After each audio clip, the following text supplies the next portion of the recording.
Welcome to the Moratorium. I'm your host, Tim Kornman. Each week I will be joined by some esteemed, and I use that term loosely, movie watchers, and breaking down some of the weirdest and strangest films to ever, not necessarily, grace the big screen. These are the deep dive oddities and backroom bootlegs that appeal only to the die-hard film fans.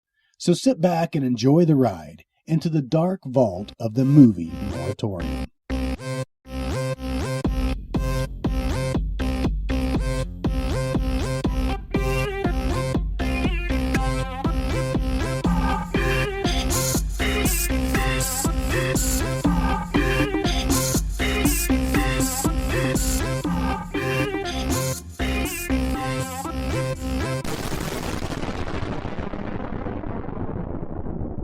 This is a national treasure. Yeah, I love this movie. It could only be better if Eric Stoltz was in it. Yeah, or Nicolas Cage. If Nicolas Cage could have played the installation guy, right? Yeah. Yeah. Well, yeah, he'd be more like OD, like. You're right. Because that would have probably been right around the Vampire's Kiss time, right? Maybe, yeah. But his performance in Wild at Heart is kind of, I can only think that he looked to OD's, to... Is that his performance? Yeah. All right, so welcome to the Moratorium. I'm your host, Tim Kornman, and with me as always is... That was your cue. Jason. Yeah. Walker. Oh, there you go. Hey, he has a name. Hi. Just hi. So yeah. The beloved 1986 film TerrorVision. Again, that was your cue. Oh, I'm sorry. Are we gonna trade off every sentence? No. Yeah, every other word. So. Okay. I could do that. That might get annoying, I guess. Yeah. Yeah. All right. So, tell me, when did you first watch TerrorVision? What do you remember this from? TerrorVision was definitely a VHS rental. Guess I was probably 13 or 14, maybe. Yeah, describe the box, because I love the box art for this. Yeah, it's the satellite dish with a eyeball in the center of it, a gloopy eyeball. A gloopy eyeball. Mm-hmm. I think gloopy is going to be the word for the episode. Yes, very. Oh my God, buckets of gloop. I meant to look up, what that actual substance is, if it's really, because it looks like KY jelly, it looks like lube. And I think that some of those movies, that is actually what it is just a buckets and buckets of KY, Mm-hmm. Brought to you by Nickelodeon. Yeah. Didn't they throw the same type of shit on You Can't Do That on Television? Well, no, that was Barf. Oh, that was Barf. Okay. Yeah. Yeah. Wasn't Barf the... Wait, Barf was the janitor. Yeah. But, or was he the cook? I don't know. That's been a long time ago. Man. Why are you bringing... Why am I don't know. Just priming the episode. I just want to know what that substance was actually called.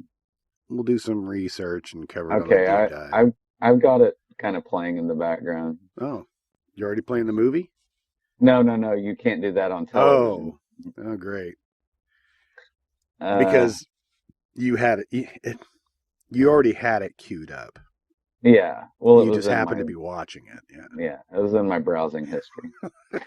But the guy that plays the kind of janitor. He plays a lot of different characters, like in the skits and stuff. Mm-hmm. I would not let my children within 10 feet of this dude. But probably has a windowless van. Yes. This might be Canadian though, so maybe they have a different kind of, Anyway. I'm sorry. Went down a rabbit hole there for a second. But the slime is what I was trying to think of, is that Yes. they get slimed when they say I don't know, and I was looking to see if I could kind of nail down what that substance is, but the YouTube videos are like just fuzzy enough that I still can't tell what that is. I could probably do a quick Google search, but it's it's easier to speculate. Hmm. Well, our Greek guy in this in TerrorVision, yeah, Yeah. he kind of the same thing. Is like, what is it? Is this lube? Yeah, he does. He like picks up a big handful of it. Yeah, yeah, that was Spiro. gross. Spiro. I know. I love him. I Yes. meant to look him up too, to see, because he has one of those names that you want to think he's somebody you've heard of Hmm. before. Hang on a second. I'll tell you exactly who he is. You don't have it in front of you, do you? No. Okay, it is Alejandro Ray. Yeah. And Alejandro. Alejandro. His face is like, oh my God, he was in The Flying Nun. Hmm.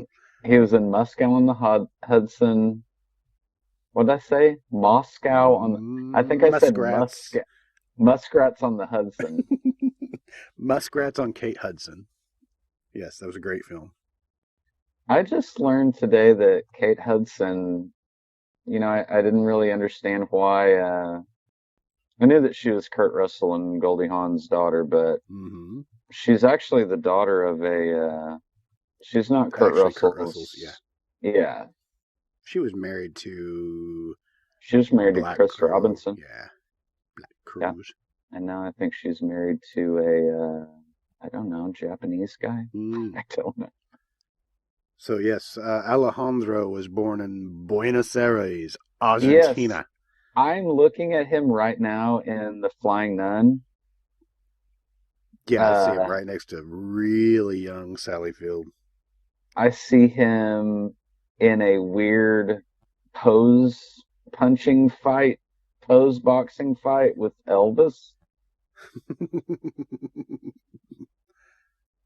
Dude, he's like magnificent. His hair is magnificent. Magnifico. He died. He died in '87. Not. I Oh, think that's what it great. said. Yeah. So maybe Oh, this film killed him, way to bring us all huh? down. Oh I assume he died from erotic trampling man. because it looks like that way. That's what he's into. I love looking at these actors, these like character actors, and their like TV credits. Hmm. He was on all kinds. He was All on time kinds of stuff. Surfside Six and The Real McCoys. He was on Dallas. Oh man. Wow. But we'll cover that more on the deep dive episode as well. High Chaparral. Mm. He was Mateo in Kung Fu. I assume that's where he learned erotic asphyxiation from Carradine. I'm editorializing. So TerrorVision. Mm-hmm. I mean, really, it, even though it was 1986, well, I mean, still, deep into the 80s, it had a big 80s feel to it. Yeah, I guess it is firmly 86. It seems embedded. This is a Charles Band produced film. And Charles Band, his films usually take place in weird locations, but this Mm-hmm. looked obviously shot in a set. Yes. Well, the locations on IMDb are Rome, Italy, so Yeah, uh there always seem to be like if you've seen a lot of his films, I mean there's like castle type settings and shit yes, like this. So exactly. Yeah. I recall that from like Puppet Master and stuff. They always seem like weird foreigny places. I don't mean to say foreigny, but foreigny. I love you that know, band. foreigny. Hmm. It's like a foreigner tribute band. Foreigny. And I guess that explains Spiro and stuff. Well, so should we explain what the movie is Yeah, about if we let's can? explain. So the plot of the movie is that Garrett Graham and Mary Warrenov are husband and wife, and they're kind of, progressive 80s swingers, right? Just kind Hmm. of like, you know, Well, they want to be swingers. they're I kind think of that they wannabe swingers. think they even mentioned this. Well, we've never really been successful, but they're eating it Yes, up. right, Yeah. exactly. And Garrett Graham apparently is good at some. Do they ever explain what they do for a living? Because No. they have a really nice house. Well, They have, the artwork alone, yes, exactly. It's yeah, the Nagel. which again, I bet this came out of the band household. But the band, family, they're all in, right? So like Richard is making the music and Charles is producing, and so probably one of their like kids or something is drawing, like they just like showed him Mary Warnov and a Nagel painting and said, just draw her Hmm. in, that we can kind of see her nipples. And that's really the only nudity that's in this film. So Yeah, there's mom and dad are swingers, yes, and they just want to get hot and heavy, yeah. but no nudity, which is kind of No, odd. Well, I don't know that bands' films are littered that much with nudity. I couldn't. Mm, No, maybe not. maybe I not. mean, they're very, Mary Warnov is sexual in that weird, like, she's the first time you see her is doing like Oh, aerobics to the isn't she like full on spandex and leggings yes, and yeah. yes, yeah. And she's like 6 foot tall and very skinny. Like the first opening shot of the film. So we go into the planet called, is it Pluton? Pluton? Yeah, Pluton. The Pluton is like the alien guy's name, Yes. and it looked like he's got this alien beast, and he's gonna shoot it out into space like a ejection port thing. I was just gonna say before the opening, I mean, I've got a lot to say about the Okay. opening, like little model, but Empire Pictures Mm-hmm. logo, which is Charles Band's production company, you know, distribution company. Mm-hmm. Okay. And they started in '83. Well, they started in '83. That's so. This was early on in that. Yes, this is one of their first major releases. I think Ghoulies is what put them on the. Right. Right. And actually, I Charles Band talked about that in several uh, interviews, that Ghoulies, and really what sold the Ghoulies and at the theater and why it became such a hit was because of the toilet, the uh-huh. the Yeah, ghoulie coming out of the toilet, yeah, which sure. wasn't actually in the film, and that Right. was in a reshoot that they put that into the film. And he said that he had all sorts of hate mail because of that, because Hate mail. kids were afraid to go to Take the a shit. toilet. Yeah.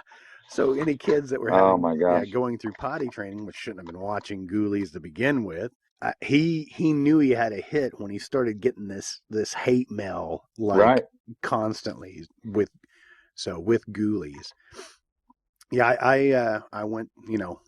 My wife and I went to two different uh, cons with him in it. Well, then Yes. one was a con. One was actually Charles Band Horror Roadshow, which I wish you could have gone to because it was just fabulous. Right. It for sure just wasn't his house that you figured out the address Right. We to. just didn't show up, say, "Hey, entertain us." Are you related to Rubber Band? Uh, wah, wah. You didn't try that one, did you? I led with that. Hmm. The guy just talks into a mic and he's like, we need to get this guy out of here.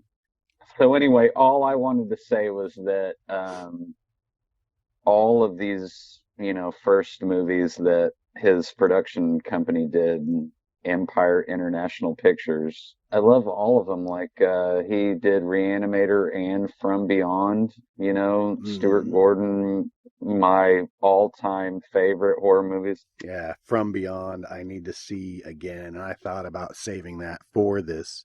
Oh man, it was just Barbara Crampton's birthday few days ago, like right before New Year's, I think. She's in both of those, She's the girl on the autopsy table Hmm. that the doctor, the decapitated doctor, kind of tries to, takes his decapitated head and like she's naked and he sort of like tries to, you know what I'm getting at, right? I know what you're selling. They just kind of bowl with his head. Okay, so Reanimator, From Beyond, Trancers, Dolls, all of Stuart Gordon's original, first movies were produced by Empire International. I Prison, watched Dolls just the other day. yeah, Dolls is okay. Yeah. Reanimator and From Beyond are like I just remember renting those and watching them on VHS on an old crappy TV and like I think Reanimator was my favorite movie for a long time. I can buy that. And Prison, I'm so glad that Prison is finally out on Blu-ray because You talk about I that one oh man, I constantly. loved that movie for so long and didn't even realize who Viggo Mortensen was. Hmm. I think I had probably watched Lord of the Rings and then realized that he was in prison. Like, wait a minute, that's him. Holy shit. And is that Kevin Teague from Roadhouse? That's not, right? Who's in that? Lane Smith Oh, yeah, Lane Smith. Okay, yeah. from My Cousin Vinny Yes, and right. son-in-law. Of course, my wife would say son-in-law first, but Yeah, that's don't. her That's touchstone. yeah. We The won't Wheeze, go into my the wife's Weasel. fascination with Polly Shore. I'm sure we will at a later date. Yeah, her first ferret was named Polly, by the way. Yeah, Yeah, yeah. it wasn't a weasel. He was a weasel. That's why I she. guess they're part of the Yeah, weasel family. yes, they are. All right, so the opening shot for TerrorVision, we've got Okay, the opening little model is yes. awesome. It Did you reeks notice? of Mystery Science Theater. Oh It, yeah, definitely. I see the kind of like Mars looking moon in the background. hmm. That looks very Mystery Science Theater-ish. Yeah, I love that though. Did you notice that like when they're panning over that part of the little space station is like an upside down Enterprise? Yes. Yeah, it looks like the Starship Enterprise like upside down. Exactly. Or if a kid broke it apart and then like glued it back Hmm. together all wrong. Yep, I like it though. I love those little models and mutant creature disposal unit That's what it is. is what is the facility that you're closing in on. And then you get a big gloopy monster.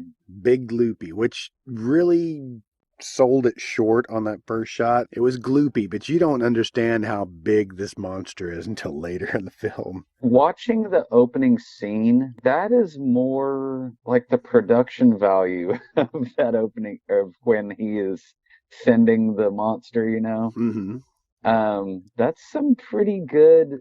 I mean, for 86, I don't know. I'm trying to think of like the special effects in this are Fun. pretty good. I mean, pretty good at the time. Well, I mean, it was obvious that they were playing on the cheese. Yeah, definitely. No, it wasn't meant to. I guess that's what I'm trying to say is that what would you call the green guy that pleads with them later? He's like the disposal. He's like the janitor, basically, I guess. Well, didn't he say that they Yes, were pets, and once these yes. pets get too big, They have to dispose they of them. have to dispose of them, so which they just shoot them out into space. Right, exactly. And But somehow he got ping ponged off or pinballed off different yeah. planets until it somehow was he turned into electrical signal. Uh, Uh, I think that might don't be too. We mustn't think about that. exactly. It's not necessary. The film's hilarious. It's fun. The point is that he gets beamed into the Putterman's satellite dish. Right. Right. But anyway, that opening shot is pretty cool. I like the janitor's makeup. I keep calling him a janitor. It's probably unfair. Sanitation engineer. Sanitation engineer. And I do like all the stickers. Like, I mean, it's really low budget, but it's pretty cool. Him pinging off of the planets looks like the opening to like Pee-wee's Playhouse. Yeah, yeah. But then the opening theme by Richard Band Mm-hmm. sticks in my head. Go ahead, sing it again. No, I won't, but maybe you could edit in just a little bit of the music because that is what that's one of the iconic Mm-hmm. parts of this movie is for I'll me. drive by the band residence later and see if I can get Yeah, Richard's permission yeah, sure. after I make a few more rubber band jokes. Yeah, Dick Band. So maybe we should let the audience in on this too. All right? You can stream TerrorVision for free in its entirety on YouTube. Yeah, It's beautiful. and you should We should. because it's a great movie. I love it. I've watched it, I don't know, at least 20 times. I'm saying I'm lowballing it. Mm-hmm.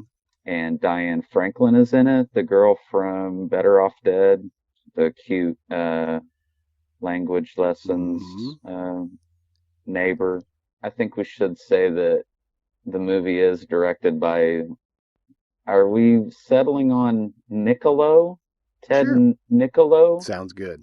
I'm not real sure how to pronounce his name.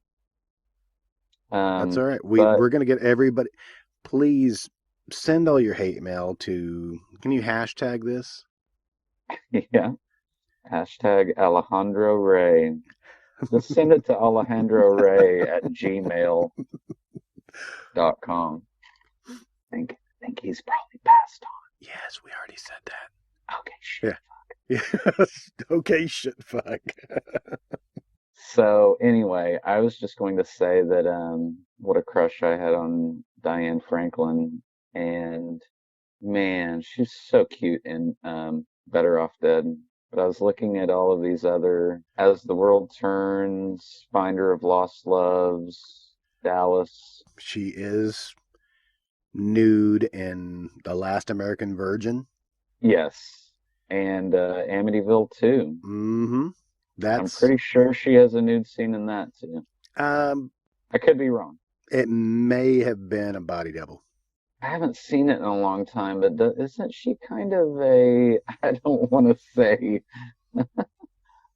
say, she's like kind of slutty, but I think in Amityville too, she's like quick to get upstairs to the haunted bedroom with her fucking boyfriend. No, that was her brother. Yes, that's what's so weird about that movie. I knew there was something weird. It's her brother. Mm-hmm. Yeah. The demons made her do it. Oh, the demon made her do it. Oh my God. Yeah. I gotta watch that movie again. What are we doing? What are we doing watching TerrorVision? Should be doing Amityville too. I've seen part 2 more than anything. Yeah, maybe. Because I think it creeped me out the most. Yeah, is that the one? Oh, yep. well. Burt Young What's is the one? Yeah, Burt Young. Anthony. Is that the one where the thing is in the basement that like kind of bursts through the? Nope. That's Amityville 3D. That is Amityville 3D. All right, so back to TerrorVision. Oh yeah. And surprisingly, this has a very small cast in a secluded location. Kind of like a Roger Corman, just one location, make a movie in 1 week, and Hmm. but that's what's surprising about, like, I mean, yeah, I like Charles Band, but some of his movies are a little cheap, you know? Just, What, like Ginger Dead Man? oh, I can't imagine how many movies he is behind, by now. Oh yeah, 300. Hundreds. Yeah, Yeah. that's insane. So yeah, And and they're all, did he do the Leprechaun movies? no, No, okay. but he's had his hand in so many. Right, yeah, of course. Did he do Evil Bong? Did he Yes, do the Bong? That's there's what I thought. 7 of them now, I think. Oh my Yeah, God. Tommy Chong was in a couple. Oh yeah, yeah, I think he's in the first one, isn't he? I couldn't Oh, tell I you. I I need haven't to seen them. see those.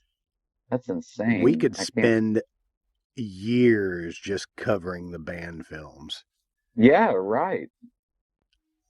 I mean, Puppet Master is the one that. Okay, so Ted Niccolo, he also did Subspecies, Right. which I went and saw in the theater when I was in high school. It was okay. I think we probably just took pinch hits and got high and didn't really care what we were watching. Hmm. It didn't leave a lasting impression on me, I guess is what I'm trying to say. Um, didn't he also did he do Ghoulies? We'll go more in I the know. deep dive to find out exactly where Ted's career's gone. But he has been tied in with Charles Band for most of his career. Yes. And what I was going to say, it wasn't Ghoulies, it was Dungeon Master is his first movie with Charles Band. And Richard Mole is the bad guy. They must have done Sword and the Sorcerer too, because Richard Mole is also the bad guy in that one. Around, like, I mean, it had to be within months of each other. Yeah, I've got Ted Niccolo as Dungeon Master, Subspecies series.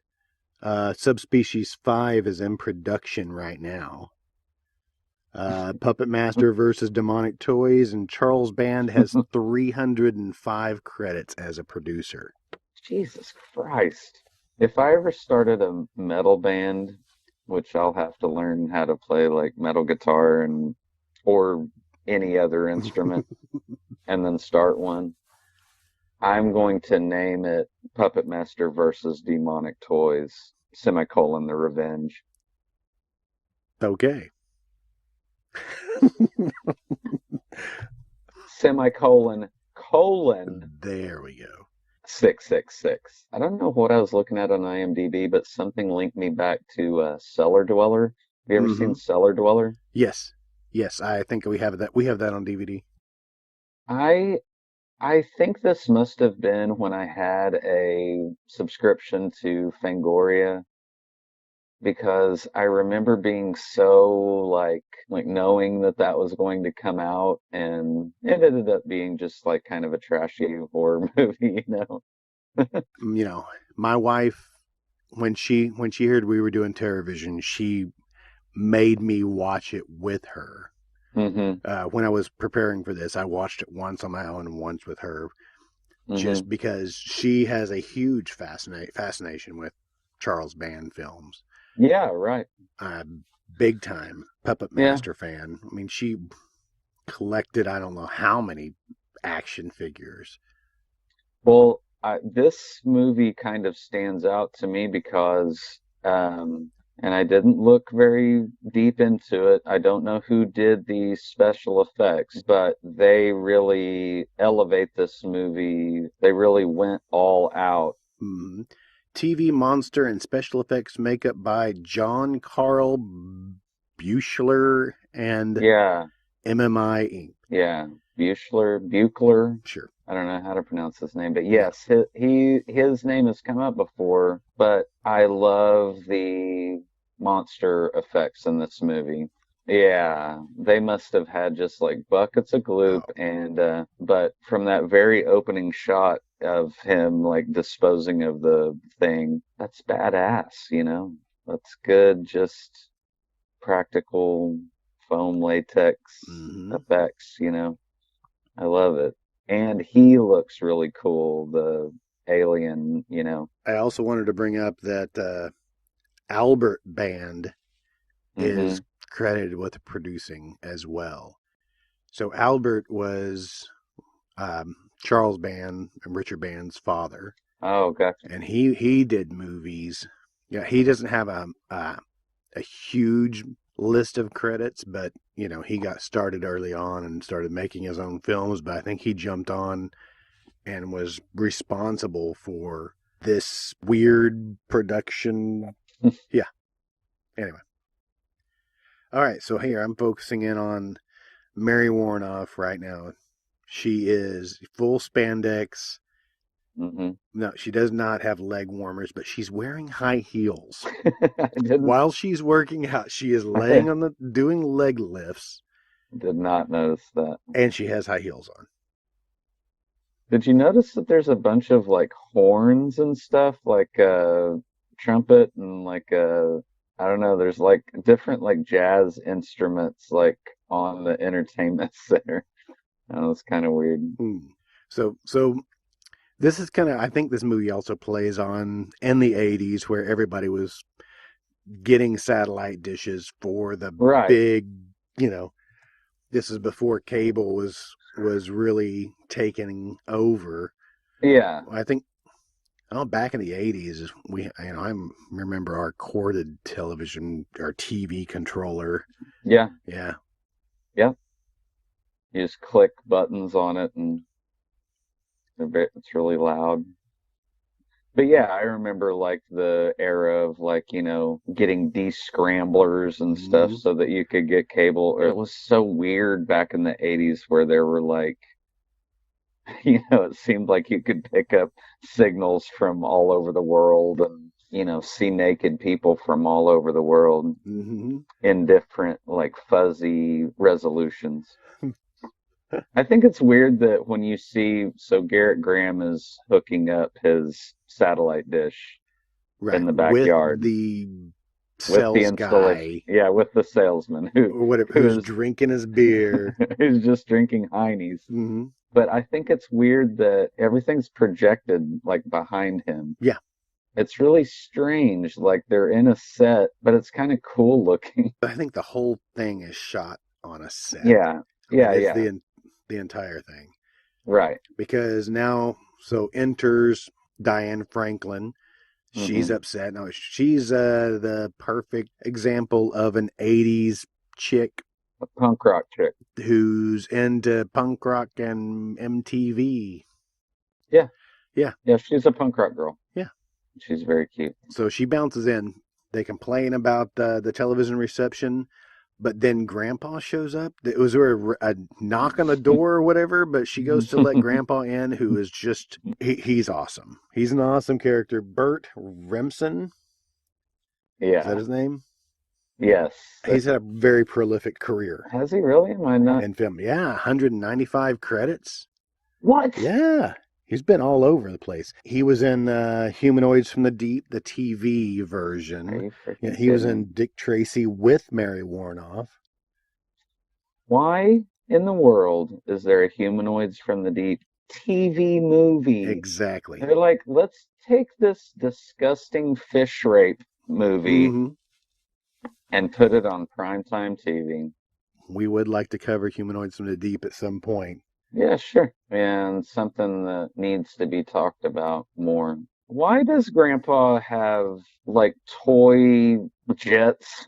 He immediately comes in and talks about how there are too many kooks in the world. Yeah, kooks. Kooks, just like he is. Right. He's lobbying for what's the sign say here? He's got a sign that says Lizard Oh Tails, yeah, a lizard self tails. regenerating food source for survival. Yeah, makes sense. Lizard Tails. Yeah. And I think later, him and Yeah, there's the kid, they're in. they're watching TV and eating lizard tails, which kind of looked Yes. like beef jerky, which kind of reminded me that, at the video store we had, at one time we were selling exotic beef jerky, which wasn't really Mm. beef jerky. It was just, meat sticks. So there's like Yeah. kangaroo and alligator and Alligator. shit that Mm. people would just, they would just buy. I think we sold them for $2 a piece. Just, Right. yeah. But it was more like a dare. Yeah. So, Llama. so Burt Remsen, he was in, he went back to like Alfred Hitchcock Presents, Outer Mm. Limits. He was also in Dallas. Yeah.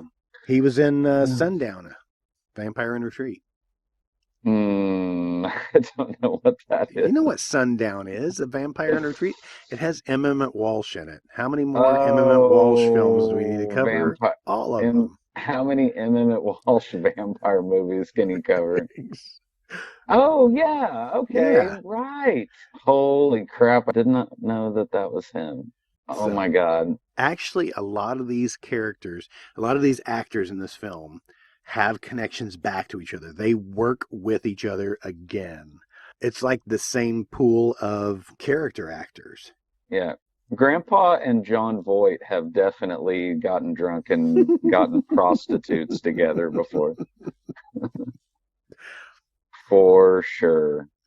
On a weekly basis. I love the salesman that's just hanging out with, and I don't Mm-hmm. really get it because I guess he just brought him the equipment and he's like, well, gosh, Mr. Putterman, I don't know. And, but what is he there? He's just there drinking his beer. Yeah. Yeah. Um, He was saying something like, the warranty only covers repairs, doesn't cover yeah, setup. so, Sorry. yeah, I told you these were buggy. You bought the cheap one.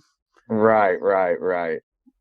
But I wanted to point out, so when Grandpa walks in, he hangs a sign on one of those naked statues near Uh-huh, the front door that is a fountain uh-huh. that is coming out the nipples. The water is Yeah, the coming out the water's coming up. nipples. Hmm. Where can I get one of those? I think you can, I'll ask Richard Band later when I ask him for the I rights for bet the you song. could get one of those pretty easy. I'll set you up with a guy. All right. He's a real good guy, real normal dude. Let's just do the rest of the podcast about what all Burt Remsen's been in. Okay, so the next shot after there's that little lightning blast, they see this thing coming and kind of shoots through the satellite dish, and everybody has real goofy looks on their faces. Garrett Graham is meanwhile with a leisure suit and an ascot. I want that to be my outfit in my twilight years.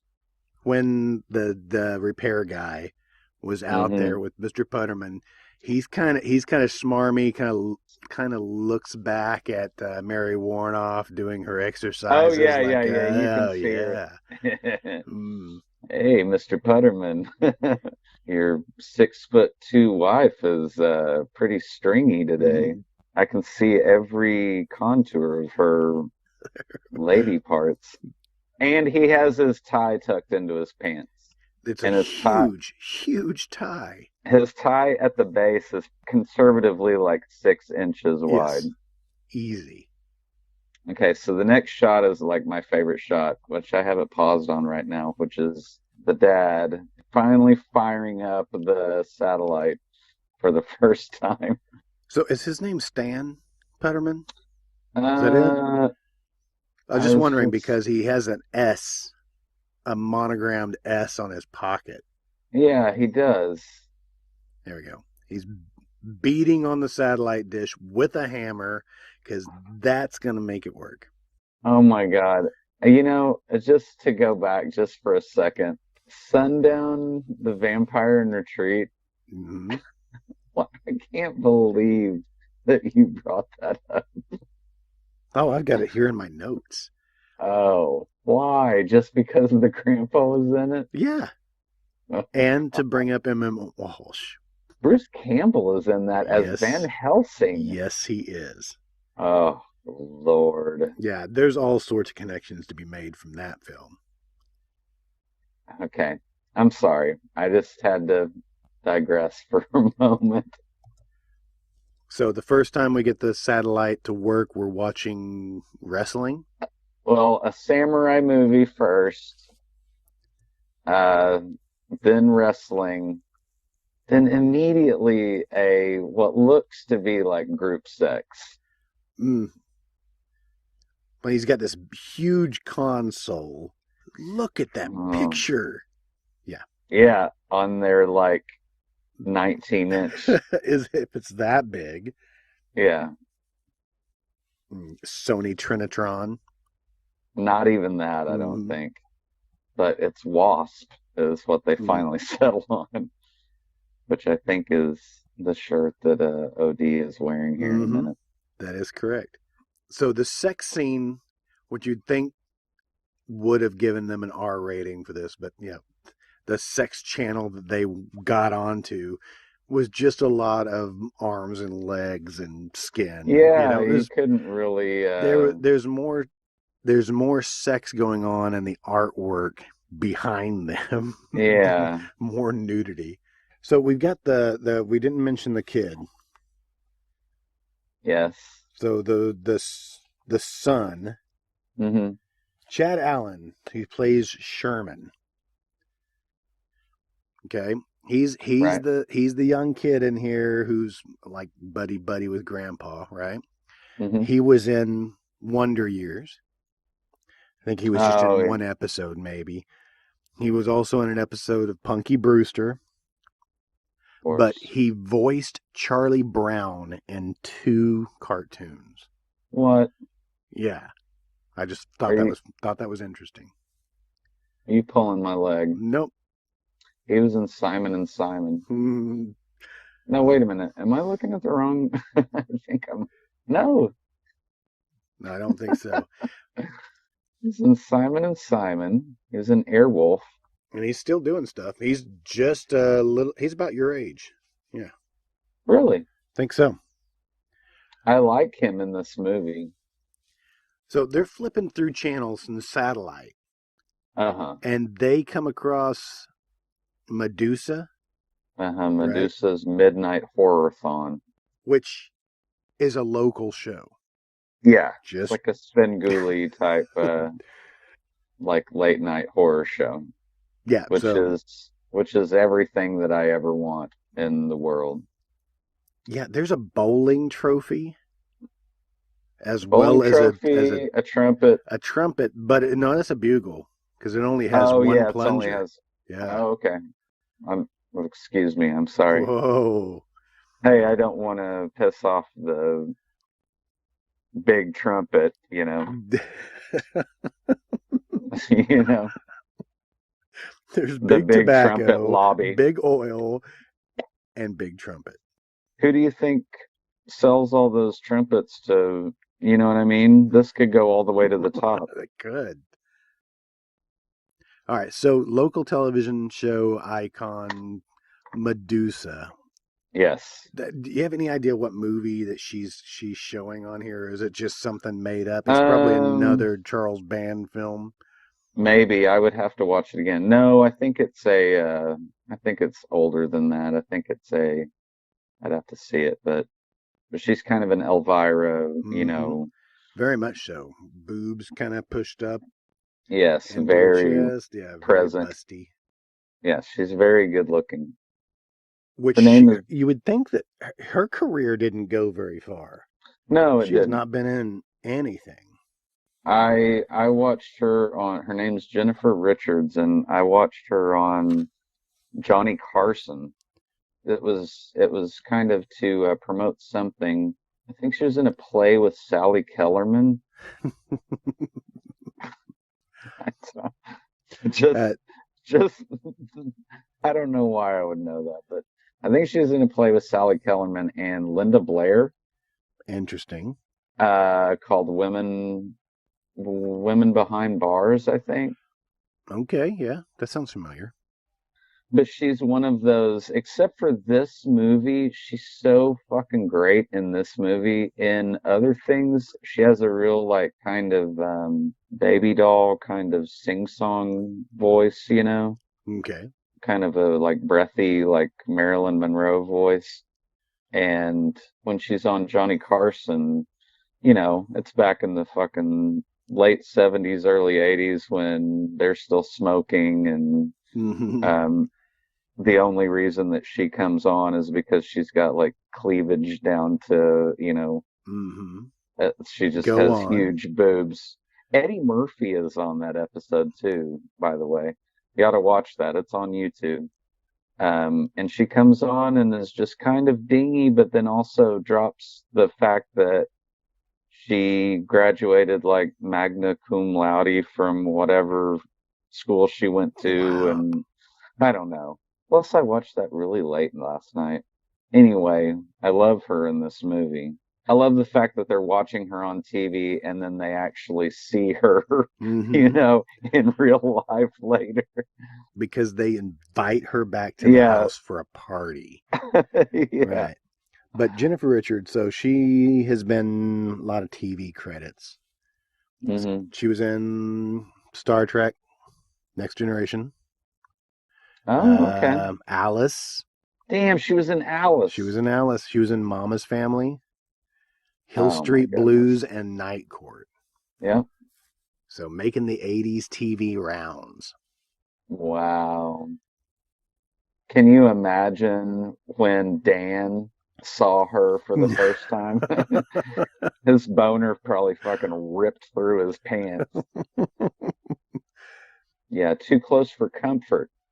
Do you remember Too Close for Comfort? Maybe. I'm getting it kind of confused with One Day at a Time right now. Nothing like One Day at a Time. Well, unless so Nancy Dussault, who is the wife, it's Ted Knight is a cartoonist. A cartoonist? Yes. Okay, I got you now. And he Once you said draws. Ted Knight, it took me all the way back. So This might be the only. Well, yeah, but he draws with that little cow glove or puppet thing. right.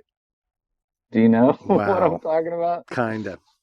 Well, anyway, he's a cartoonist. He has two hot daughters. One's like way hotter than the other.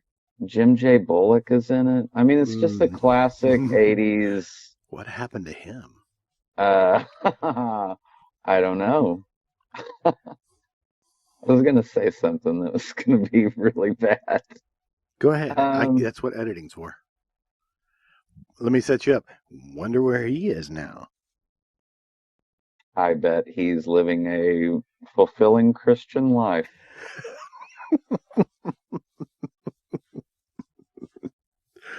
The end. Yes, the end. But anyway, that show's pretty awesome. That's all I was saying. Too Close for Comfort. Check it out. Okay, but anyway, she was a guest star on it once. Once. That's the only reason. All right. So family's sitting down and watching TV. Yes, Grandpa's basically stroking it because Medusa's Mhm. on. Ring at the doorbell. Enters your favorite character. What do we settle on? Well, okay, so it's spelled Gries. So fries are spelled Fries. Mm-hmm. So it's Gries. That's what I was thinking too. I was going with cries, but fries sound really good right now too. Jonathan Gries. He Jonathan plays Gries. OD. And he's a great character actor.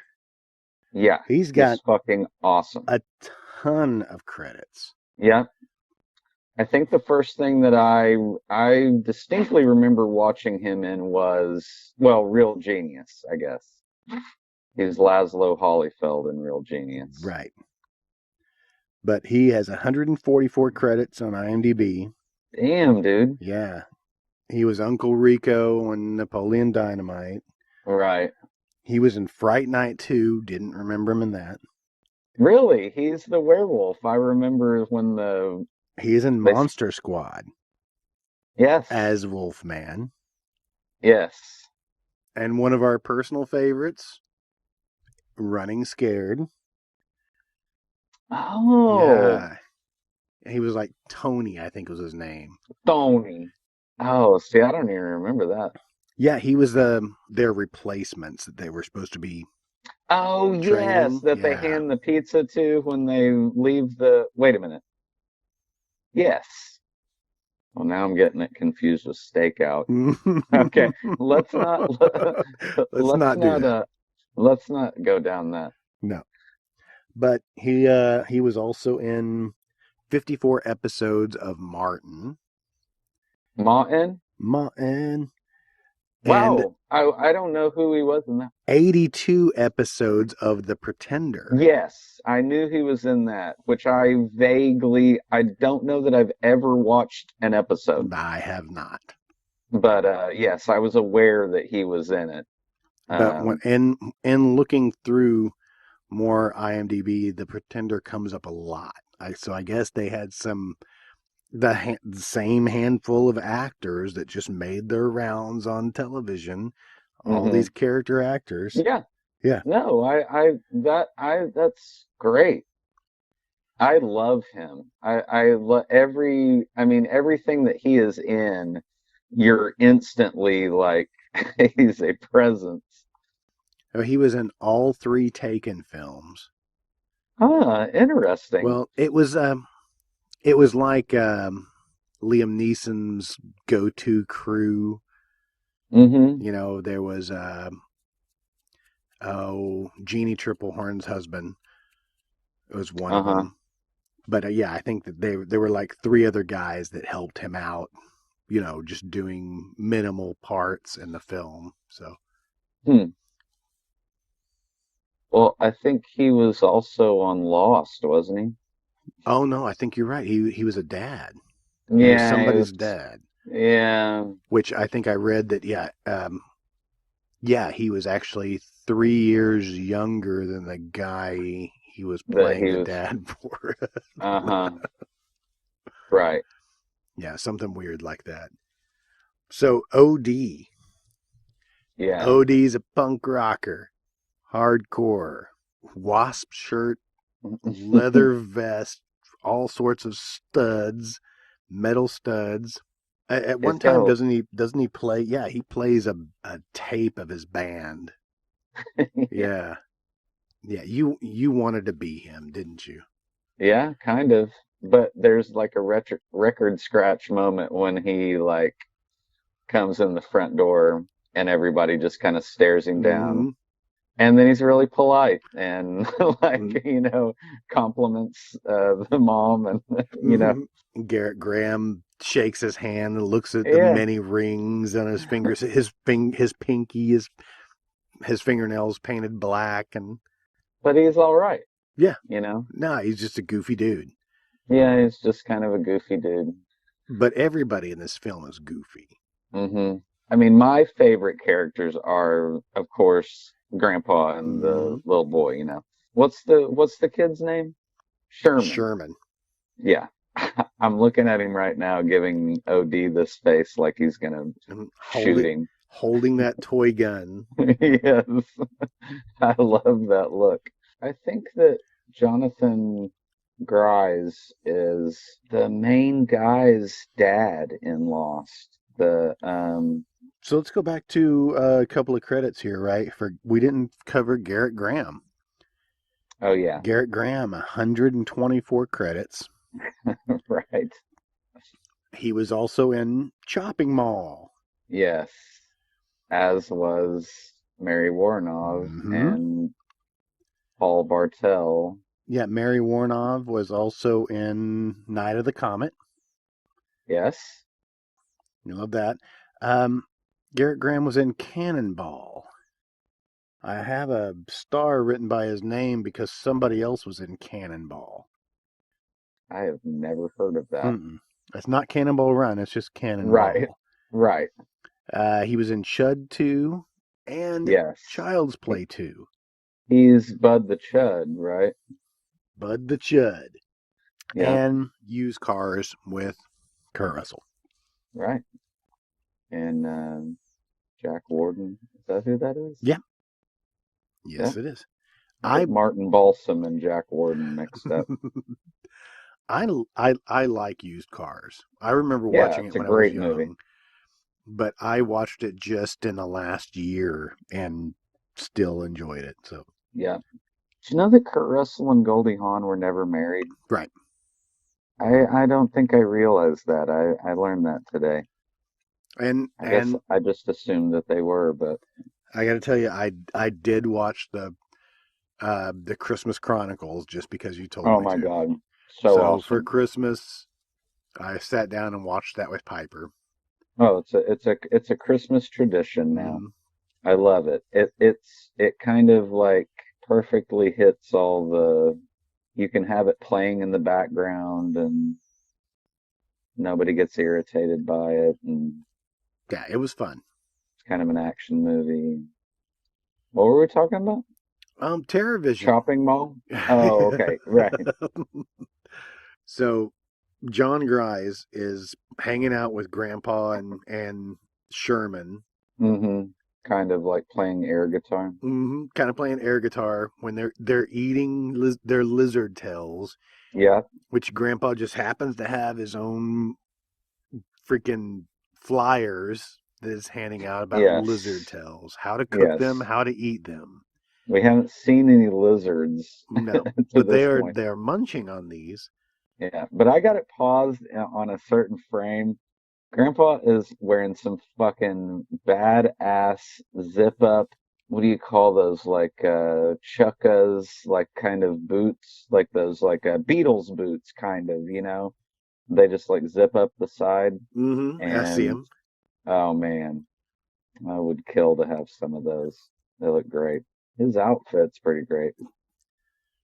Well, he's toned down now from the hat, so he's just wearing a U.S. Army Yes, shirt. he doesn't. Yeah, exactly. He Doesn't doesn't have have all a of his pins on. right. He just had toys pinned to him. Yeah. Okay. So it actually on the flyer it shows like the breakage of the vertebrae, Yeah, like I how saw to that. cut tails off lizards Yeah. and I make mean, your it own makes sense. jerky. I mean, it makes sense. It does look like at the bottom of the page it looks like it shows somebody holding a hatchet. I'm not sure. I wanted to see the rest of this flyer and read it here. Oh man. Jerky can be your salvation. Yeah. Jerky in bold I like letters that. can be your salvation. I like that a lot. And it's mighty tasty. You never see a lizard No. in this. Well, yeah, Not he does in in the their bunker. bunker? Yeah. Okay, okay. We'll get to the bunker in a minute, but Yeah. I mean, yeah. So There's let's get through this scene so we can get to the bunker. So they're eating lizard tails on the couch. They're casting nasty looks at OD because they don't really know what's up with him. And they're watching cable. Are they watching they're Medusa? watching two dinosaurs, Oh quote yeah, unquote, yeah, just kind of lizards like fighting and yeah, rolling. Yeah. right. Which Well, could be any Roger Corman movie yes. from back in the day. Oh yeah, he gives him a flyer about the lizard tail. How to cook them, how to eat them. So John Grise puts his foot up on the couch and Mm-hmm. Sherman points that toy gun right at his crotch. Yeah. In the background, another picture, a nude woman. There's a lot of nude artwork in this. What does he say to him? Hey, little dude, are you into metal? Yeah. Kiss the boot. And the kid says, kiss the ass. And just sticks his gun in his crotch. I love that. And then they're also watching Robot Holocaust. But that's not the same film. So they're watching Medusa. No, They yeah, were it's just watching kind lizards fighting, and now it's Robot Holocaust. yes. Which lizards fighting might have been in Robot Holocaust. I'm not going to say that it's not. Because there's a lot of stock footage of just crazy shit in Robot Holocaust. Those are just like caimans that they glue like prosthetic things onto, and then just like watch them do these like kind of death roll things in a model. I mean, you and I could make a video with my phone of just be like, oh, look over there. And then it just cuts to like two caimans just like rolling each other around like a, kind of sandy, rocky, you know, anybody can use that. Yeah, I dig it. Yeah. So Grandpa's fucking around with the controls, messing with the TV, flipping back and forth.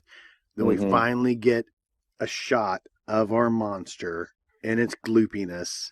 But you can't.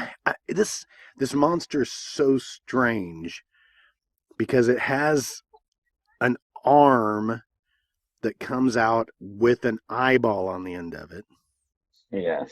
Right? And the other is like a lobster, not a lobster claw, more like just a clampy claw. Yeah, well, it's definitely like a, crab kind of thing. So, close up on the gloopiness. It is just drenched in gloop. Yeah. Big gloopy eyeball, big gloopy face, green foamy gloop. I love it. I love absolutely every bit of it. But yeah, it looks like it is just covered it. I mean, the KY budget must have been through the roof. Like they must have spent thousands of dollars on KY.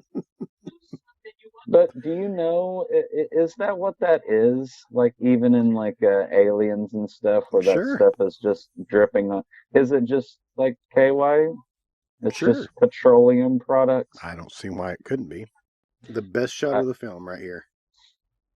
Yes. The close-up shot of Medusa's breasts. Yes.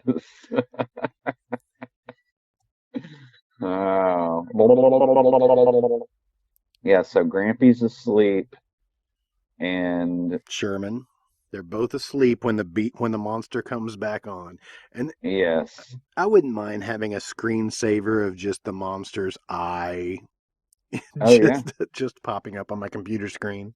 Oh, I like that. Yeah. So we have the transition here to manifestation. Yes, the monsters come through the TV. See, this is the inchworm-like arm that's sneaking up. This is kind of odd, sneaking up the blanket of where Sherman is.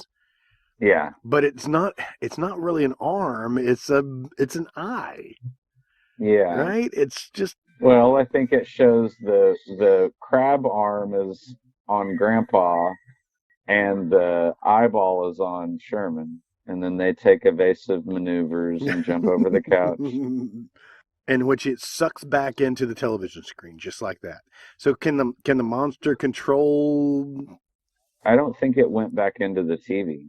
All right, so I'm watching the first time that you see Grandpa's bunker. Love it. They're going through this bunker. I would love to have a bunker like this. That's all I was thinking while I was watching this, is that the swinger pad up top and like the military bunker. Did you notice that Grandpa had a picture, like an 8x10, of himself as Grandpa, like with refrigerator magnets on the door of the bunker? Yes, yeah, I do see it. It's very weird. He has an 8x10 of himself. It's weird. With do not disturb, just keep moving. Right. There is also a sign next to the door that says something about the LAPD poster. Right. With a phone number on it. And I thought maybe might be he might be like Batman, like a vigilante. Down in the bunker. So a few beds. A lot of rations. Grandpa has conservatively 6 guns under his pillow. Yes. He pulls up the pillow, and they all look to be like almost the same gun. Yeah. Or just like, there's not a lot of difference between them. He's got like He's got like 6 9mm under there. The bunker is awesome. So I guess I didn't realize this earlier. Before, so the TV guy, the installation guy or whatever, pulls up. We get a shot of Grandpa's Jeep. He's got a military Jeep. Yes, you see it before, briefly. There's like an outside shot, but yeah, he's got like I think it's probably when he pulls up in the beginning. Yeah, he's completely insane. Yeah, Norton is the TV guy. That's Norton, because Norton Satellite TV. He's like a Jeremy Piven prototype. Which we finally get an outside shot of the Putterman's house, which looks nothing like the exterior. Yeah. In previous shots. I would love this would be my dream house if everything, like the geometry of it, like worked out, if you spliced it all together and made it into one house. I'd live there. Yeah. I'd live in the bunker. I would live in the bunker. Exactly. Yeah. Yeah, it's the LAPD Reserves poster. That's what it's on there. Oh, that's weird. And CPR saves lives. And this was shot in Italy, meanwhile. Huh. Okay, so what's next? Norton goes back to work on the satellite dish. And finds a bunch of fucking goo. Dude, his pants are so fucking high up. I can see every contour of his penis and his balls. His glands. And then they almost shoot him. They sneak up thinking that there's a burglar or whatever, and they almost off him. Blast him. Yep. Yeah. Grandpa has a Tommy gun at this point, and Sherman has a M6. Now he has a real M16.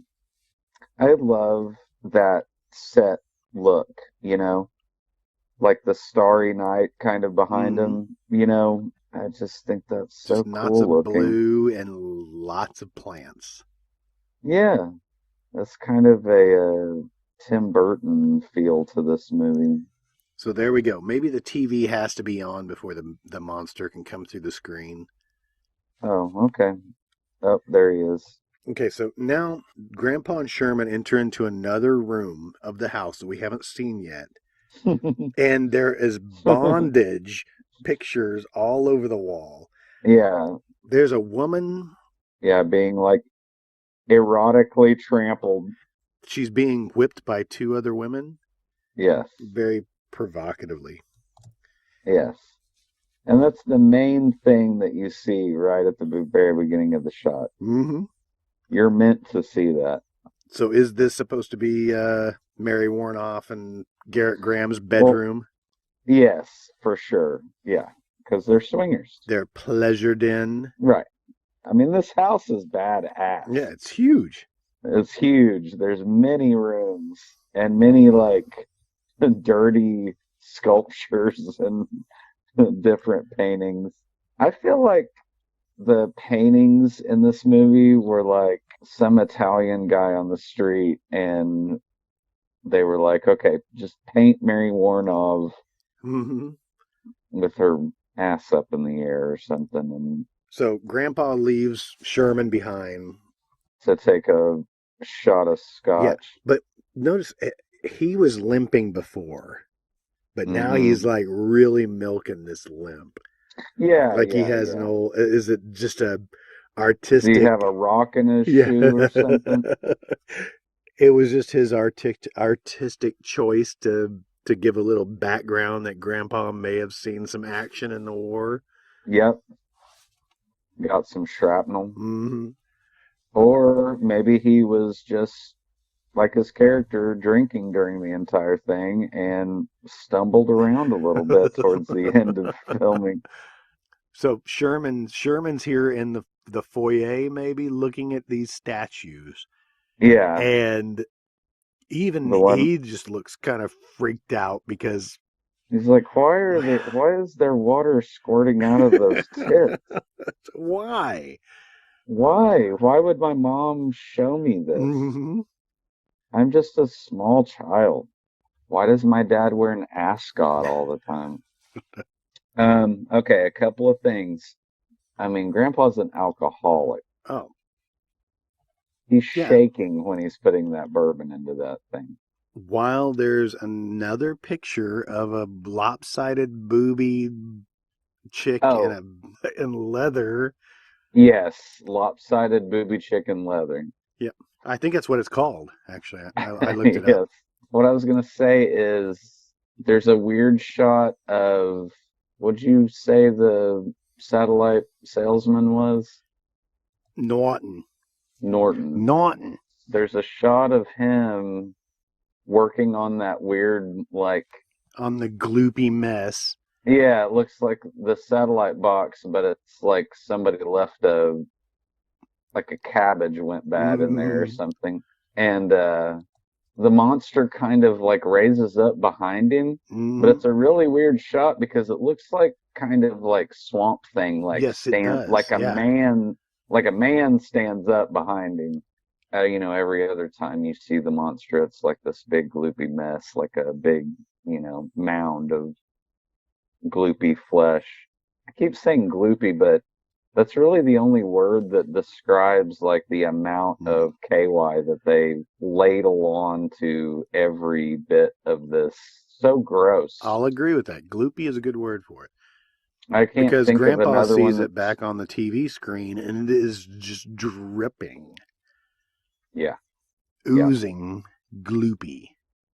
yeah. Oozing is another good descriptor. We are to believe now that Norton was killed by the monster. Yeah, he made a face like he was being killed Right. by it. Grandpa didn't see Grant it outside, but then Grandpa's like the next victim. Grandpa's hands were shaking so hard when he was like trying to pour some four roses into his glass. It was So disturbing. I love this shot. So when Grandpa gets it, okay, the monster shows up and grabs Grandpa by the temples with his Yes. freaking crab Pin, claw. I pincer. like that. And is now just oozing green gloop. Yeah. It's a There's a very shot of Grandpa. The goop is coming down his face, out of his mouth, down his nose. I don't know if this is a makeup, if this is a fake head, or if it's Grandpa's no, head that they made up because it looks great. yeah, it looks awesome. Yeah. Going back just before this, when he's seeing the monster in the TV, Mm-hmm. it looks really cool. That thing rising up behind him, it's so big Yeah. and so crazy looking.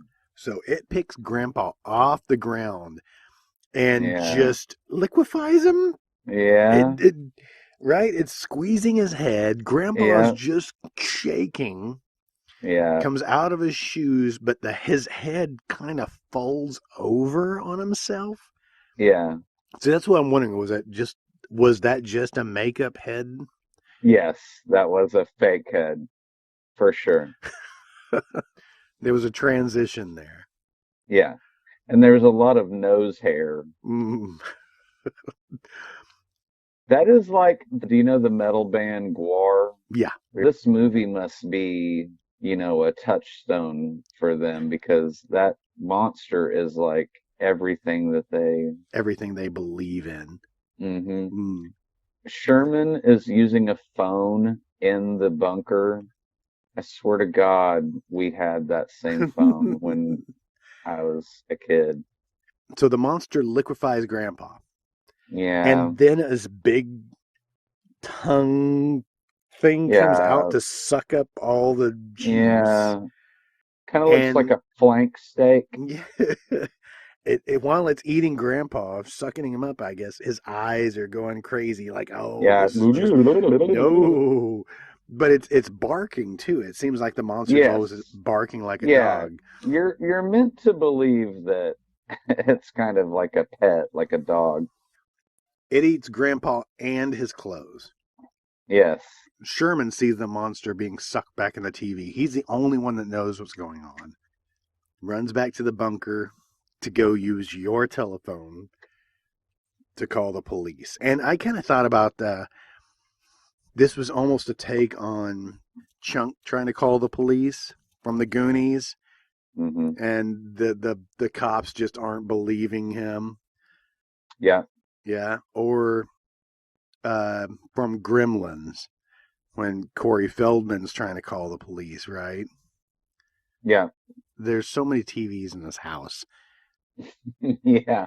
But they're all like little, like 19-inch TVs. Mm-hmm. I feel like my dad had like a projection TV, back in the day. One of those awful, like, it was big, but it was like weighed like 2 tons. You had to like have like dollies and furniture movers and shit to like take it from one place to the next. And oh, it was awful. Isn't that crazy that now you can just like go and could spend less than $1,000 and have a fucking TV that like covers half of your wall. Mm-hmm. Now enters our, what do we want to call them? The swingers. Yes. Yes. So you got, so we still don't know what Garrett Graham does for a living, but no, but he has a Porsche. His license tag on his Porsche says Mr. Cool. Yep. And he has a pretty fucking rad Porsche. All right. So enters Spiro and Cherry. Yes. Cherry's played by Randy Brooks. We looked her up too. She has 37 credits on IMDb. So, conservative. She was in an episode of Greatest American Hero.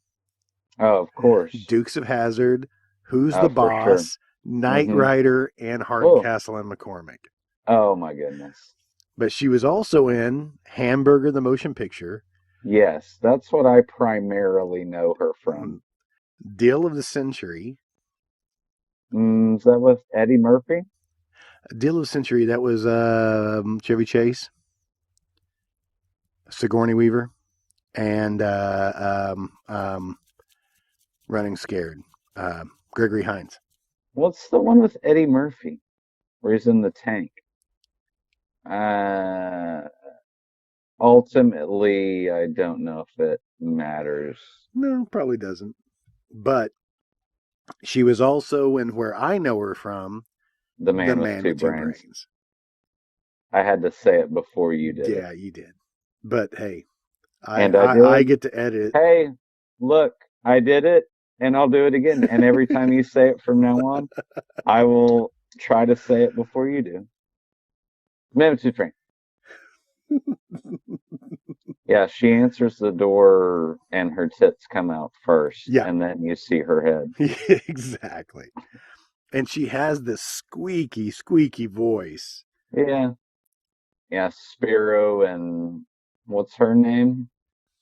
Cherry. See, and is it even really explain how they're together? Are they together? Is he like a movie producer and she's the... I don't know. Did it really explain any of that? How they became? No, not at all. But all you need to know is that everybody is horny. Everybody is horny. Super horny. Best defense. Oh my God. Why would you bring up best defense? I thought that's what you were talking about. No. What did you say? Deal of the Century? Deal of the Century. Isn't it the same movie? Is that a sequel? Probably is. Probably came out the same time. Garrett Graham and Mary Warnow are horrible parents, by the way. Oh, horrible, horrible. But they want to get their freak on so bad. They want to be swingers. So he's got his shirt all the buttoned down to his navel with, big gold chains. And he walks up to Randy Brooks and just staring at her tits the entire time. Yeah, he's like, I get it. Yeah, so he brings him down to the den and looks at the TV, and they're just kind of checking everything out, and Garrett Graham sees the same spaceman, like, pleading with him. It's an ongoing thing where the The guy that was supposed to dispose of the... Yeah, disposing of the monster to begin with. Its name's Pluton. Yeah, maybe. From planet Pluton, whatever. Now I gotta back this up. So he takes him into the pleasure den, right? Yeah, the pleasure den. And Spiro is taken back by all this artwork too. There is a picture of a flat iron. An iron that has 4 boobs. An iron for ironing clothes that has 4 boobs. I saw it. It doesn't make any sense, but I want that picture. And Spiro is looking at it like, I'm going to put that on a t-shirt. I'm going to wear that everywhere. 4 boobs on a t-shirt. He is so Greek. Yeah, he is. Very Greek. The Greekest. And I love how he asked Mary Warnoff later about, is he a manly man? Yeah. Oh, that whole exchange is fucking awesome. All right. So she's trying to get Sherman into bed so they can get their freak on. They come into the pleasure den. She's like pinching his arm to where he'll have bruises the next day. But they come into the pleasure den and they see the gloop on the floor. And Sherman says, that's what Grandpa was. Right. It just Gross. Cracks me up. And Mary Warnoff immediately sticks her whole first finger. She's got her whole hand in it now. And into it. And then smells sniffs it. Sniffs it. Why would you sniff that? It's a trend in these films that if you see something that you looks must gloopy, lick it or sniff it. But you got to put your hand in it at some point. Yeah, immediately, and never mind what bacteria or germs. Just put it in your mouth, wipe it on your jeans. You can wash them later. You can shout it out. Who cares? But oh my God, Spiro in this movie is driving me nuts. Every line that he delivers is insane. Oh, he cracks me up. He does. Then they come into yet another room in the house that has a pool, a freaking indoor heated pool. Yeah. God knows what's floating around in that thing. Oh, well, we see it later. It's disgusting. It's already disgusting. So, yeah, Mary Warnoff tells Sherman to stay the night with Grandpa, and this is after he got pincered in the head. I thought this may have had a small connection to, it made me think of The Thing. All right, the monster consumes the person. It's been assimilated. But is still part of them. Right. Yeah, invasion of the body snatchers kind of thing. And her forcing him and locking him in the bunker with his gloopy grandpa. Because Grandpa's head just pops out of nowhere and he's all gloopy.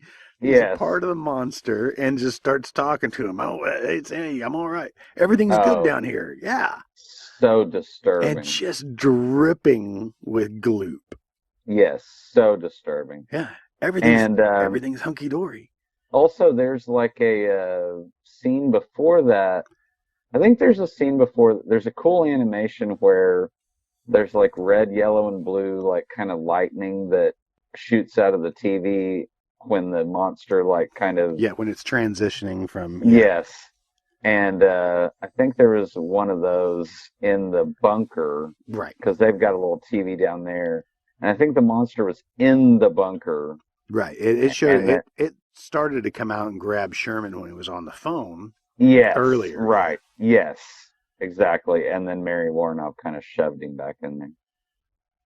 So, but this gloopy grandpa... I think it's hilarious. Yeah, it's disgusting. But he comes back later, and I think it's one of the best lines of the film, and I'll save it. Okay, good. Yeah. I know what you're talking You know about. what I'm talking about. It's gross, and I don't want to think about it. But this is what's kind of confusing too. So there's a bunker. The bunker door is obviously like a safe, right? Yeah, it's like a bolt. But there's a chain on the outside of the door. Yeah, Do like they you can lock lock it from the Grandpa outside. in? Oh, you do see lizards. I just saw that. You do see Mm-hmm. lizards. But I think I wrote that down in my notes. Was like, did they? Yeah, I don't know. Did they lock Grandpa into the bunker at night? Like he has Alzheimer's and shouldn't be allowed outside. His night terrors. Cobras.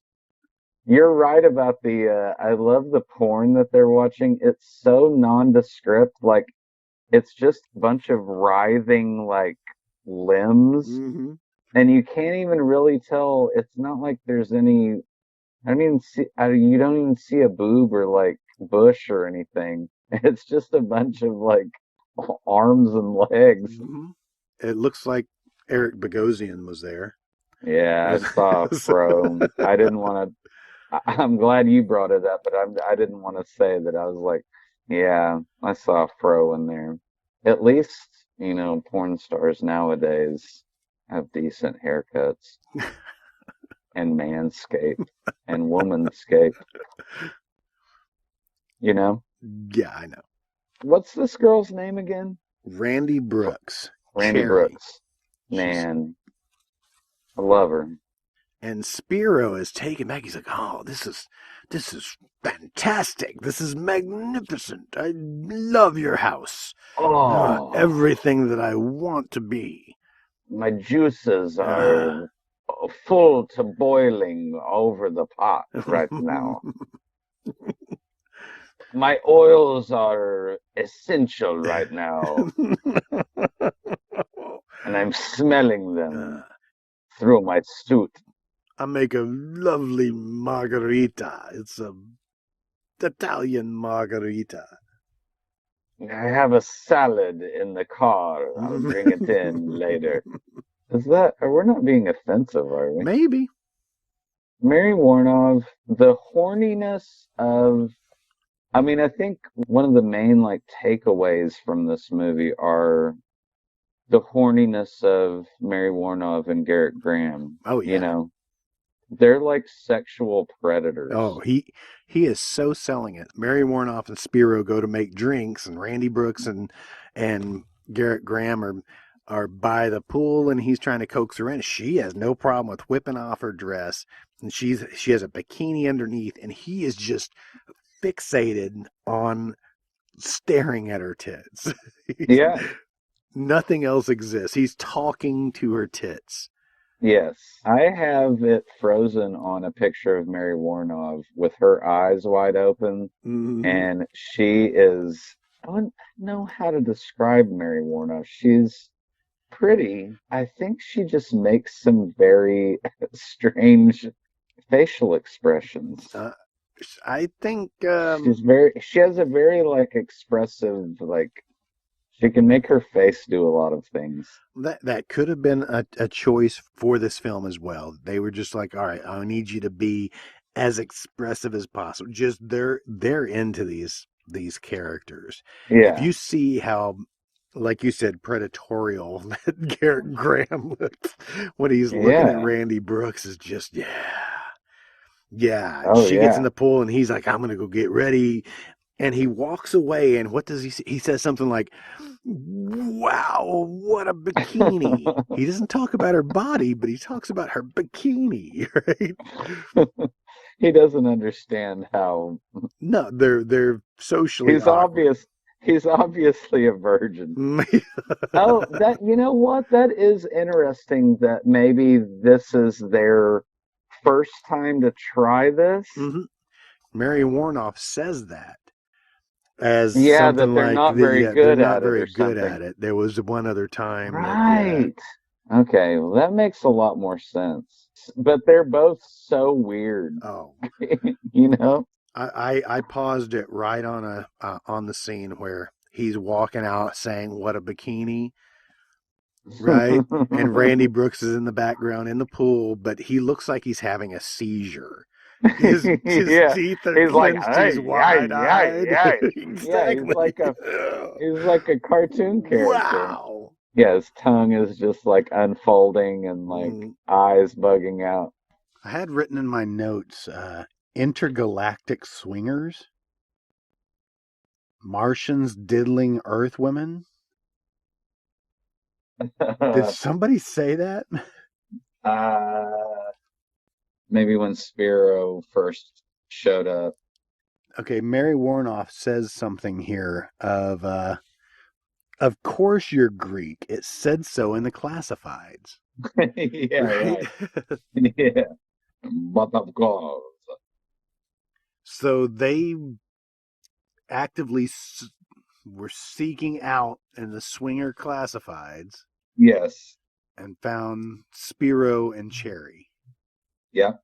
Spiro's a full head shorter than Mary Oh, Warnock. easy. Meanwhile, Garrett Graham is getting ready.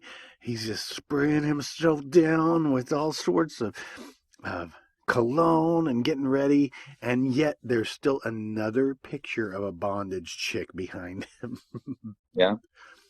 There's not a bit of this house that isn't covered in tits Yeah. and Or except the bunker. Actually, the bunker doesn't have any. yeah.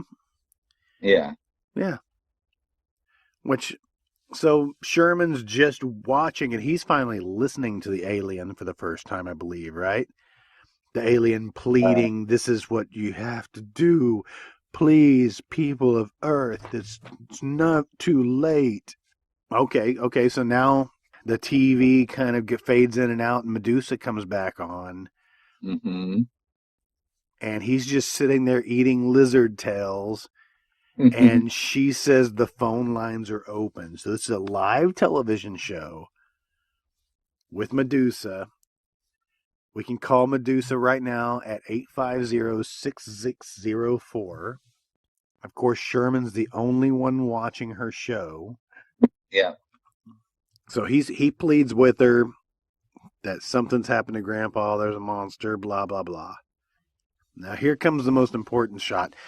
It's when Spiro is talking to Mary Warnoff and say, yes, but is he a manly man? I'm watching it right now. He is awesome in this. He really is. Yeah. And she's like, can I have a kiss? And he's like, I think you've mistaken me.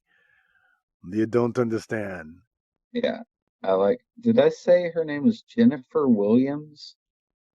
Um, The girl that plays Jennifer Richards. Jennifer Richards. And so she in the TV is actually the monster because she scares him at the very end. Did you catch that? Right, yes. Well, Yeah, yeah.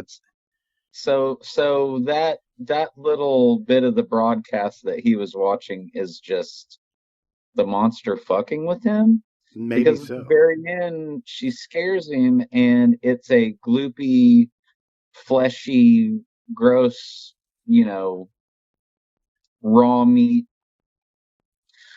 The monster looks like meatloaf that they've covered with KY.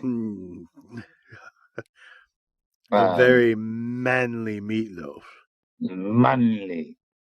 Okay, so anyway, that it's just weird that what he was watching is Yeah, I think it was a would you say that was a foreshadowing transition from maybe, yeah. or I mean, that he's in, that the monster has been in the basement. But after watching that scene again, I think you're right. So it looks like a little bit of foreshadowing where the monster's fucking with Sherman. So we Medusa is talking to Sherman on the phone, and then after the phone call's over, it's like the monster was fucking with him and jumped out and scared him back. Yeah. Yeah, Yeah. yeah, the monster has like a sense of humor. Yeah. So tell me, is he a manly man? Manly man. I love his character. He makes me laugh. Oh no, it's great. I do not like seeing Garrett Graham in his little kimono though. No, still wearing full chains, kimono down to just about pube level. Yep. Mary Warnov, meanwhile, is wearing a turquoise leather dress, Mm-hmm. which is can't be comfortable either. No, I'm sure there's some sweaty Well, spots. I bet she thinks it's just right. Just right. In the meantime, Garrett Graham is totally oblivious to it, and she tunes him into, yeah, he wants you, not Yeah. me. Uh, We're ready to swing. He wants to put olive oil on your olives. All right, so this is one of my favorite parts, okay? So Spiro comes in to Oh, see yes. Randy Brooks in the pool. And Yes. the pool is totally glossed over with a freaking fog. So all you see is her head, and it's kind of floating.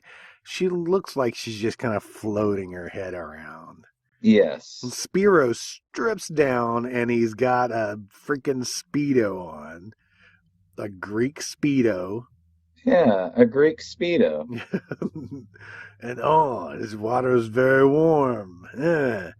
But he's every creepy guy that was ever like, ran like one of those magnet bracelet shops, Mm-hmm. Yeah. But he gets into the pool. He's like, "Oh, what is this? What is this?" Yeah, it's all gloopy." And he lifts his hand up, and it's just a wad of fucking lube. Yeah, he's like, I think one of your breast implants popped out.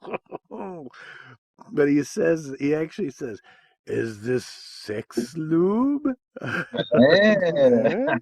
Oh, a whole tub full of sex lube? He says sex lubricant. Ugh. I love his death too. That was just way quick. Yes. It's a very guar like a giant alligator pinchers. So he gets real close to Randy Brooks, and alligator clamp right across his face. He's under the water, and she's still just there with her just her head floating about. Yes, which is creepy. Mm-hmm. I do like that, and she is a very kind of striking looking person.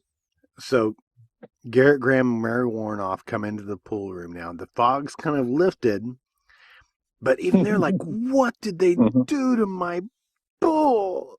What is all this? Is that algae? Yeah. What is that?" Yeah.